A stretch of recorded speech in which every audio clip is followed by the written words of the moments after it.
dumating na nga pala, in-order ng anak kong unan niya, o bago. Gusto niya ng bagong unan kaya umorder.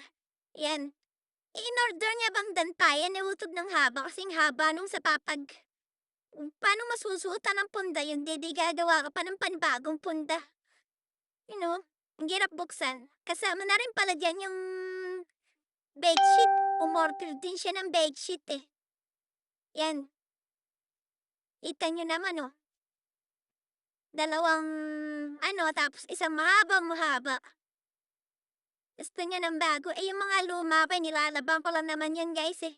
Para mabango ulit tas bibilad ko sa araw. Eh, siya gusto bago, sige lang. Siya naman magbabayad din naman ako, 'di ba? Okey lang yun. Basta ako, taga-bukas lang. Oh, parang hotdog na malaki, 'di ba? Thank you for watching.